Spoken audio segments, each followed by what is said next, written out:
Hey, you guys. I hope you're doing well. This mini lecture is going to be preparing you for our readings that are coming from the Ziegler text, which is our international anthology.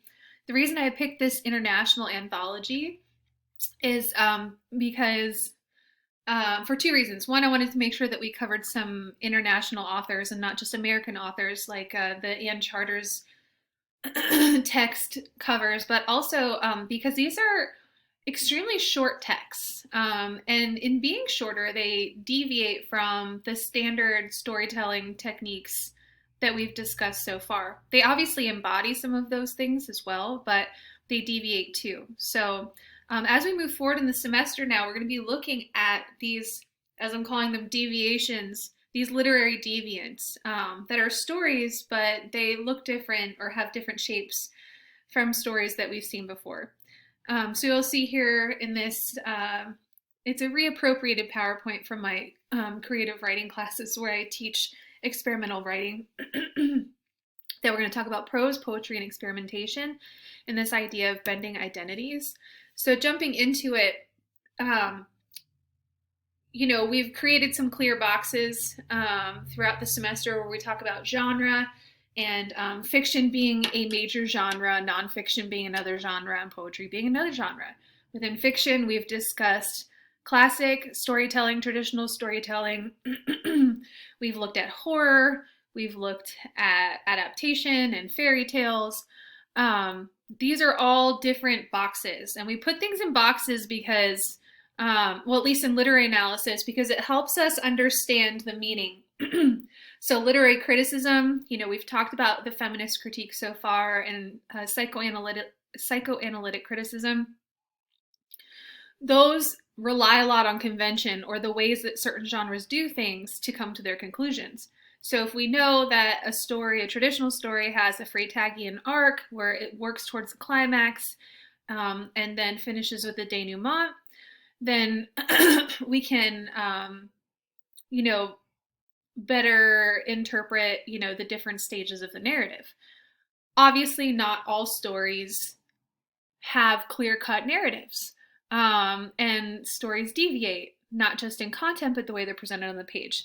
And so we're going to be talking about how compression or shortening things requires writers to use other muscles or other skill sets in order to tell stories. So you'll see here prose, poetry, and experimentation. When we cross over and use prose elements in poetry, or if you want to call it poetic elements in prose, and I'm sorry if this is cut off a little bit here. I'm kind of just trying to do my best with the technology. But I broke down just very general columns of prose, which means complete sentences. When I'm talking about prose, I'm talking about a complete sentence in a story.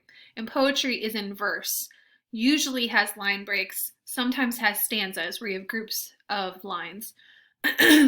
Prose, as you can see here, almost always, if it's in fiction anyway, involves a character and something happens. There's a tie to a concrete world in most prose that's not essay writing. Although essay writing, I would say, still has to tie into the real world, right? Whereas poetry takes the real world or the fantasy world and it makes it abstract. Sometimes we do have narrative poetry, right? So I guess poetry borrows a lot from prose, at least in what you've probably read so far throughout your literary careers, I guess.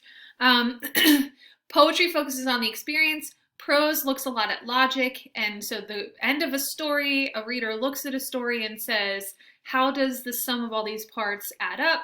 Whereas at the end of a poem, the reader says, how do all these elements make me feel and reflect and connect?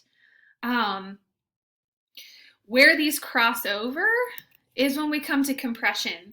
So compression, and I was having this discussion actually on Twitter with some other flash writers, one of whom we're going to look at their story here in a second. But a lot of people are calling flash fiction now anything up to 1,000 words. But people who've been working in the forum for a while will still divide short fiction, meaning under 1,000 words, short fiction, into these categories. Microfiction is generally 200 words or fewer. Nanofiction is 300 to 500, and flash fiction is up to 1,000. Pop Shot Quarterly over here is a flash fiction, short story, and poetry literary journal. You guys are going to become familiar with some literary journals in the coming weeks because those are really important in looking at the short story form today. As much as I love to just look at historical, not just, as much as I love to look at historical storytelling, I am always of the mind, what are people writing today? What does it look like today? So compression is going to require a lot of sacrifice for the prose writer, I guess, if we're going to look at prose turning to poetry. But so if we can't tell the entire story arc in 1,000 words or 500 words or 200 words, but we're using sentences, is it still a story or is it a poem? At the beginning of the semester, we started out looking at Charles Baudelaire's Windows, where we make up if you recall, the man who makes up stories about the woman in the window.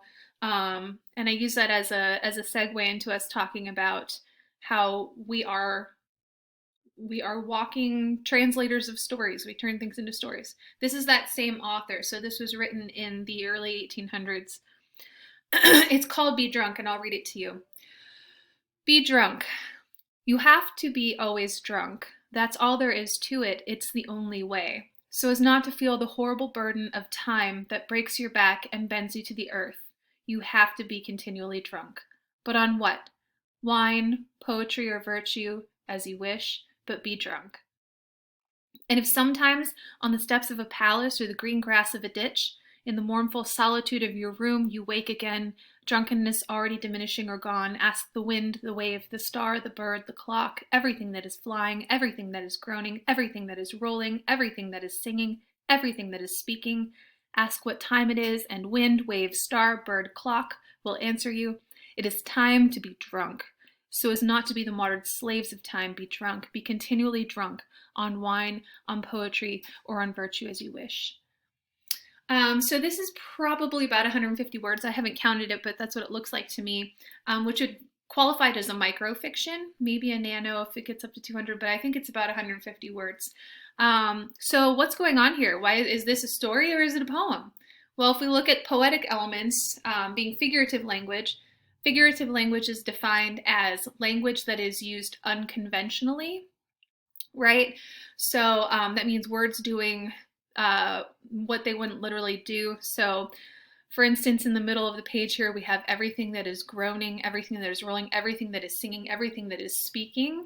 Ask what time it is, and wind, wave, star, bird, clock will answer you.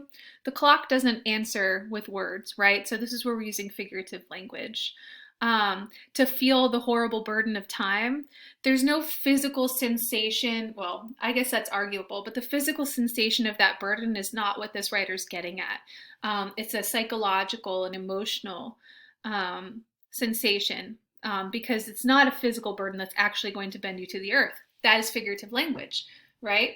There's also rhythm here. In the middle, I was reading and I didn't even take breaths because there was just this stacking of this list of everything that is this, everything that is this, everything that is this. That repetition creates rhythm. That's something we see a lot of in poetry. That's what we call a lyrical quality. So we don't necessarily have a character here. We have a second person address of you always have to be this, right? And it feels kind of like an essay, but it sounds musical, like a poem. So what is it? Well, they didn't really call this prose poetry back in the early 19th century, but that's what we're calling it today. And I want to show you a look at an example of a contemporary writer whom I absolutely love, Kathy Fish. Jellyfish Review is what I'm looking at. This is an online flash fiction journal. I have a piece published in this last December. If you want to take a look, it's not very uplifting, so you may want to wait. But this one is called Collective Nouns for Humans in the Wild by Kathy Fish. And I want you to notice the playing with language here. That's something prose poetry does really well. It may not incorporate a lot of concrete world, but incorporates language. So, collective nouns for humans in the wild. A group of grandmothers is a tapestry. A group of toddlers, a jubilance. See also a bewailing.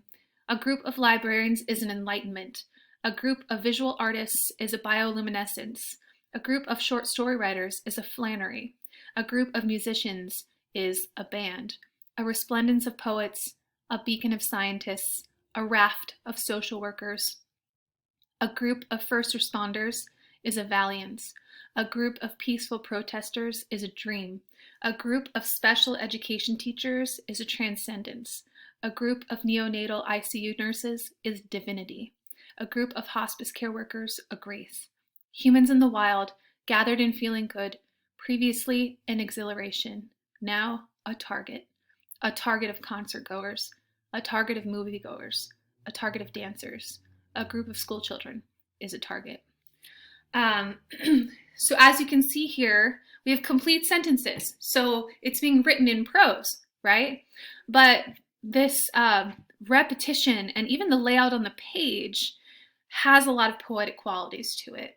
It's not abstract because everything that's being said is in a way a definition of the title of collective nouns for humans in the wild, but it relies a lot on sound, and the way that words sound and have multiple meanings relies a lot on context, right?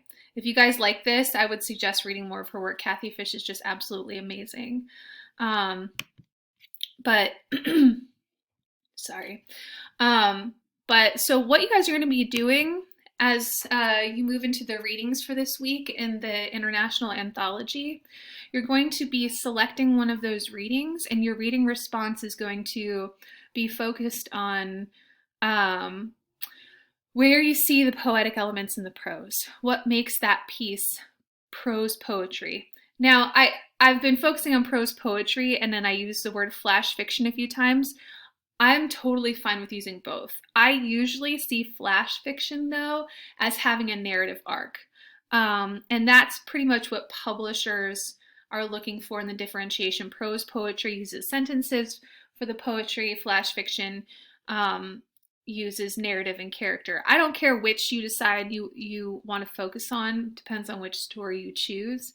But your goal is going to be to pull out that lyricism, pull out that rhythm, right? Or pull out the experiential factors that you feel make those compressions more poetic than the other stories that we've been reading so far this semester. And this is the direction we're going to be going for a couple of weeks now, is looking at these literary deviants and how they still convey a story but can emphasize the emotion of the story over the logic of the cumulative events that are occurring.